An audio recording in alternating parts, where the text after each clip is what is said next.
She had been called mute since she was 2 years old, a label that stuck like a stain no one cared to scrub away. Doctors used softer words, selective mutism, trauma response, but in our family, she was just the silent child.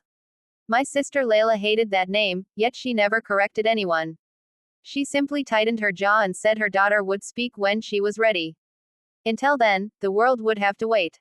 Her daughter's name was Amara. She was 7, small for her age, with watchful eyes that missed nothing. When people talked around her as if she were furniture, she listened. When adults argued, she memorized tones. When lies were told, she filed them away quietly. I noticed this because I had always been the outsider too, though in a louder way. I was the family problem, the one who asked questions, the one who didn't play along. Layla and her husband, Kareem, were admired by everyone.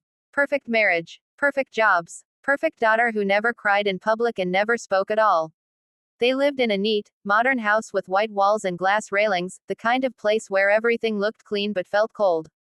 I was invited over often, not because they wanted me there, but because it looked good, family gatherings, smiling photos, proof that everything was normal.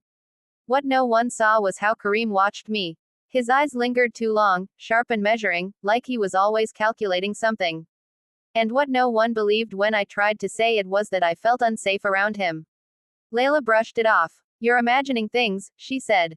"He's just awkward. My parents told me I was dramatic."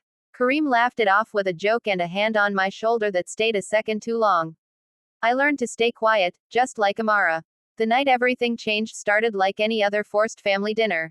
Layla called earlier that day, her voice tight with stress. She and Kareem needed to leave town for 2 days for a work emergency, and their usual babysitter had cancelled. Could I stay at their house and watch Amara? She sounded desperate. I hesitated. The thought of being alone in that house made my stomach twist, but Kareem wouldn't be there. Neither would Layla. Just me and the silent child. I agreed. They left just after sunset, Kareem carrying their bags, Layla reminding me of Amara's routines.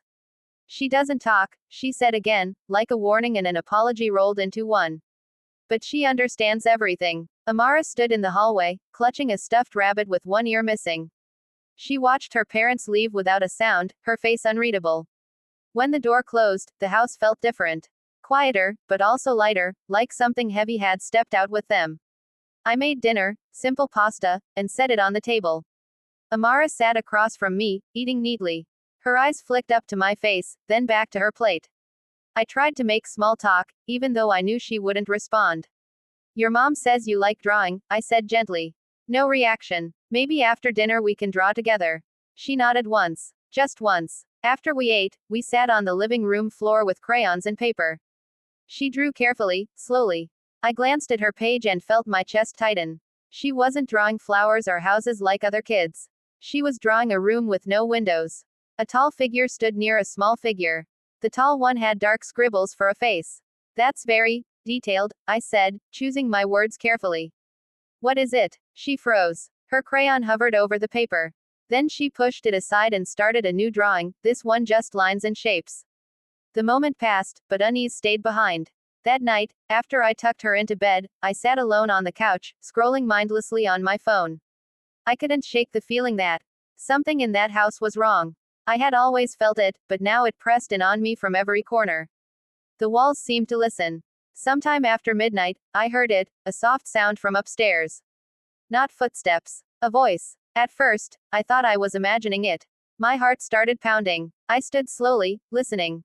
There it was again. A whisper. I crept up the stairs, every nerve screaming at me to stop. Amara's bedroom door was slightly open. A dim nightlight cast a soft glow inside. She was sitting up in bed, her stuffed rabbit tucked under one arm. And she was speaking. Not babbling. Not making random sounds. She was whispering clearly, urgently, like someone afraid of being overheard. "Don't stay here," she said. I felt like the floor dropped out from under me. "Amara." My voice came out hoarse. She looked straight at me, her eyes wide and focused. "You're in danger," she whispered. "You have to leave." My mind raced. "Sweetheart," I said softly, trying not to scare her, "you can talk." She shook her head, almost angrily. "Not to them. Not ever." She clutched the rabbit tighter. "But you have to listen." I knelt beside her bed. "Listen to what?" Her next words sent ice through my veins. "Uncle Kareem is coming back tonight." I stared at her. "No," I said automatically. "Your parents left town. They won't be back until tomorrow. She shook her head again. He lied. He always lies. 1,000 memories flashed through my mind, Kareem's lingering touches, his fake smiles, the way he shut down conversations when I asked questions. How do you know this? I asked. She glanced at the door, then back at me. He talks when he thinks I'm asleep, she whispered. He thinks I don't understand. He says things. What things? My heart was hammering so hard I thought she could hear it. He said tonight is the best time. He said no one will believe you. He said he fixed everything already. My mouth went dry. Fixed what? She swallowed. The cameras. The locks. I stood up so fast I nearly fell over. Cameras. Locks. I remembered the small black dome in the corner of the living room ceiling. Layla had said it was just a security system. My skin crawled. Amara, I said, forcing myself to stay calm, has he ever hurt you? Her silence was answer enough. Tears welled in her eyes, but she didn't cry. I stay quiet so he doesn't notice me, she said. I stay quiet so he hurts you instead. The words hit me like a slap. He won't hurt anyone anymore, I said, though I wasn't sure how I could promise that. We're leaving. Right now. She shook her head frantically. You can't take me. He'll know. He said if I ever talk, he'll make mommy disappear. My blood ran cold. He said that. She nodded. That's why I don't talk. I pulled out my phone with shaking hands. No signal. I tried again. Nothing. I realized then how deliberate it all was. The isolation. The control. What do we do? I whispered. She looked at me with a seriousness no child should have. You hide, she said. And you record. Before I could ask what she meant, a sound echoed through the house. The front door opening. Slow. Careful. Amara slid out of bed and pointed toward the hallway closet. He doesn't know you're here yet, she whispered. He thinks you left earlier. I heard mommy tell him you couldn't stay. My legs felt like lead, but I moved. I hid in the closet, the smell of coats and dust filling my nose. Through the crack in the door, I saw Kareem's shadow pass down the hallway. He moved quietly, confidently, like someone who owned the space. My phone buzzed softly in my hand. A single bar of signal flickered to life. I hit record. From the hallway, Kareem's voice drifted toward Amara's room. Soft. Pleasant. Fake. You awake, sweetheart, he said. Silence. That's okay, he continued. I just need to check something. I held my breath, my heart pounding so loud I was sure it would give me away. Then I heard something that made my stomach churn. Amara's voice. Small. Shaking. But clear. I know what you did. Kareem froze. And in that moment, I realized this wasn't just about surviving the night. This was about ending him. Kareem didn't speak right away. The silence stretched, thick and dangerous, like the moment before glass shatters. I pressed my phone tighter in my hand, praying the recording was still running, praying Amara wouldn't lose her nerve. My entire body trembled, but I didn't move. I couldn't. What did you say? Kareem finally asked, his voice calm in a way that made my skin crawl.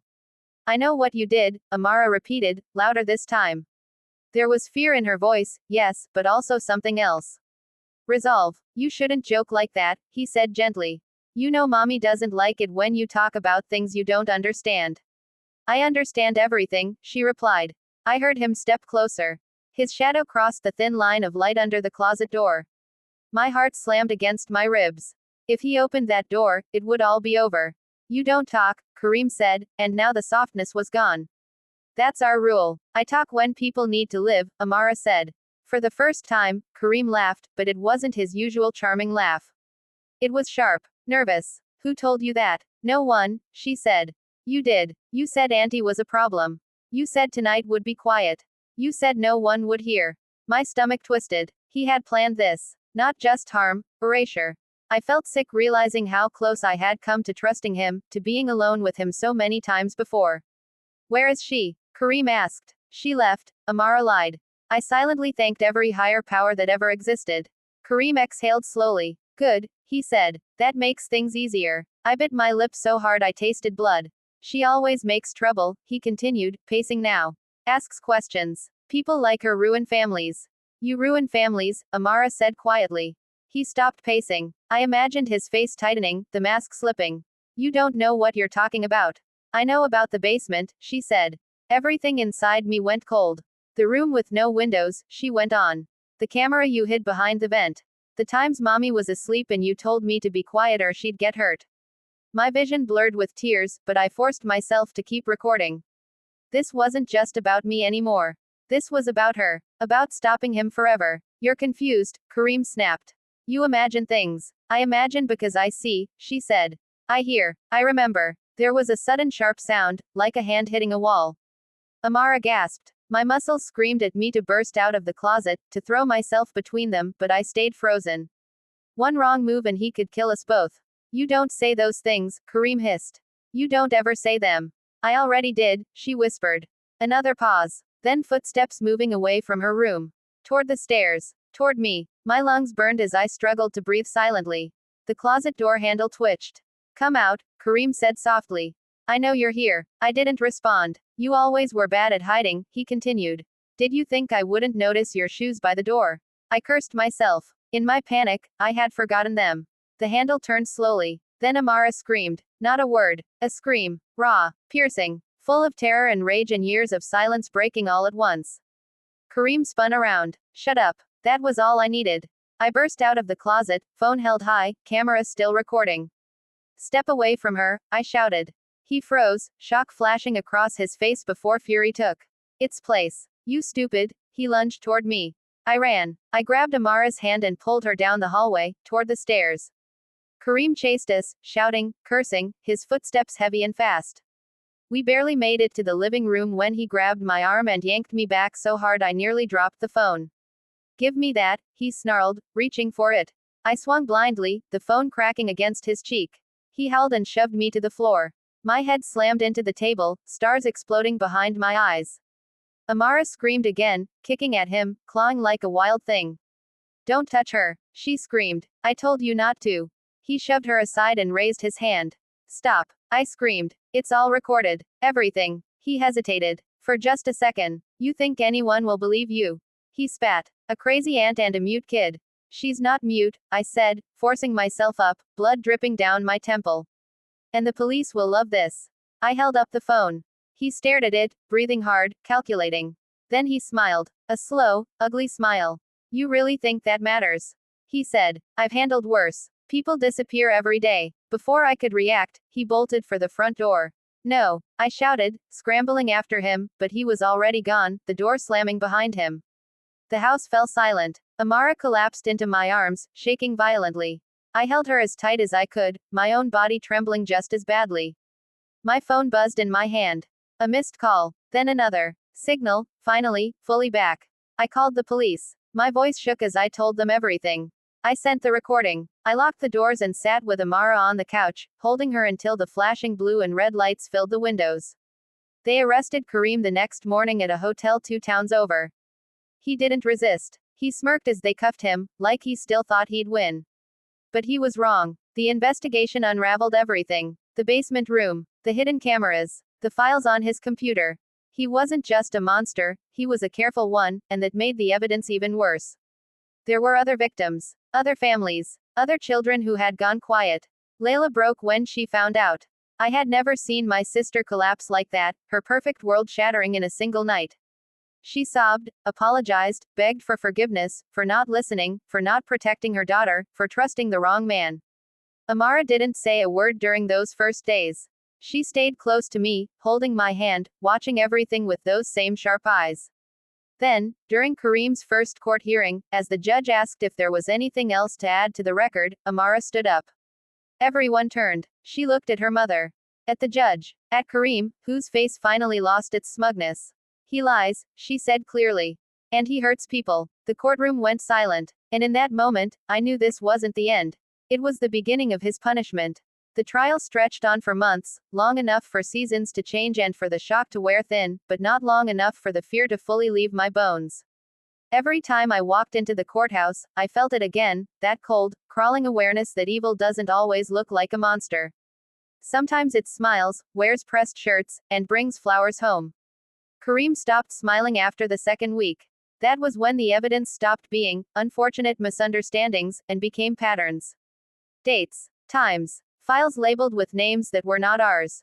Some crossed out, some marked complete. I learned later that investigators use that word deliberately, so they don't have to say what it really means. Amara sat beside me every day, her small hand wrapped tightly around my finger. She didn't speak much outside the courtroom, but she didn't need to. Her presence was louder than words. When she did speak, it was always deliberate, each sentence chosen carefully, like she had learned early on that words were precious and dangerous. Layla watched from the back most days. My sister looked like a ghost of herself, thinner, quieter, her eyes permanently swollen. Guilt clung to her like a second skin. I wanted to comfort her, but every time I looked at Amara, I felt a wall rise inside me. Love doesn't excuse blindness. Protection isn't optional. Kareem's lawyer tried everything. He suggested Amara had been coached. That I had manipulated her. That my unstable history made me unreliable. They brought up my job changes, my divorce, my therapy sessions after our father died.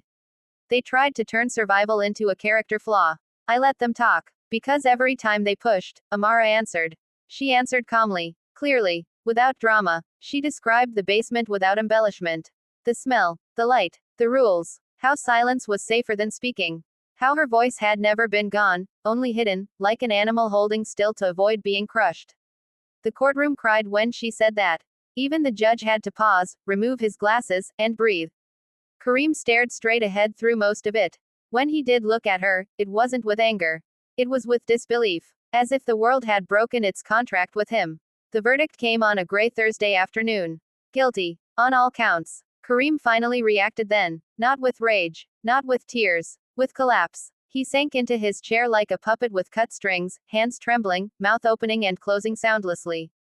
For the first time since I had known him, he looked small. The sentence was long. Long enough that Amara would be grown before he ever saw daylight again. Long enough that his name would fade into paperwork and warning labels and whispered cautionary tales. When the gavel struck, Amara leaned into me and whispered, "It's over." But she was wrong. Healing is quieter than justice.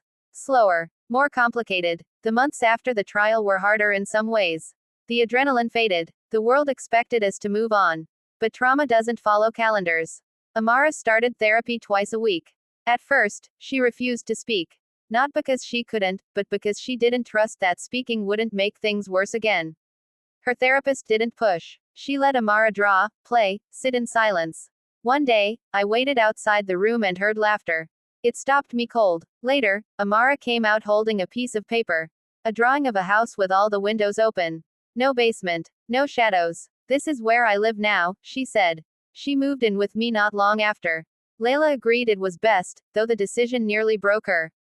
She needed time to learn how to be a mother again, how to listen without assuming, how to protect without denying. We didn't cut her out. We just changed the distance. People asked me if I hated Kareem. I didn't. Hatred implies energy, focus, a continued relationship. What I felt was emptiness where his presence had once been. Like a tumor removed, painful, scarred, but gone. The real reckoning came a year later. I was offered a job across the country. A fresh start, better pay, better schools, a clean horizon. I asked Amara what she wanted. She thought for a long time. "Will there be closets?" she asked. "Yes," I said carefully. "Will I have to hide?" "No," I promised. She nodded. "Then we can go." We moved in the spring. Our new house was smaller, brighter. Sunlight poured into every room.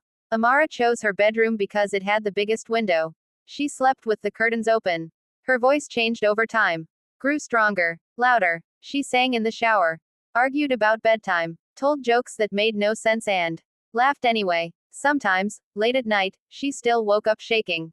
Sometimes she still went quiet for days. But she always came back. One evening, while we were doing homework at the kitchen table, she looked up at me suddenly. "You know," she said, "if I didn't talk that night, you would be dead." The statement wasn't dramatic, just factual. I swallowed hard. Yes, I was scared, she continued. But I was more scared of not trying. I reached for her hand, unable to speak. "Adults forget," she said thoughtfully. "Kids remember." Years later, when Amara stood on a stage accepting an award for advocacy work she barely thought was special, reporters asked her why she spoke up when she did. She glanced at me in the crowd before answering. "Because silence protects the wrong people," she said. They wrote articles about her courage. About survival. About resilience. They never wrote about the nights she couldn't sleep. The anger that came in waves. The work it took to choose trust again. That part stayed ours. Sometimes, when the house is quiet, I think about that first night. The closet. The shadow under the door. The voice that shouldn't have spoken, but did. And I understand now. Amara didn't just save my life. She gave me one worth protecting. Not by hiding, but by speaking.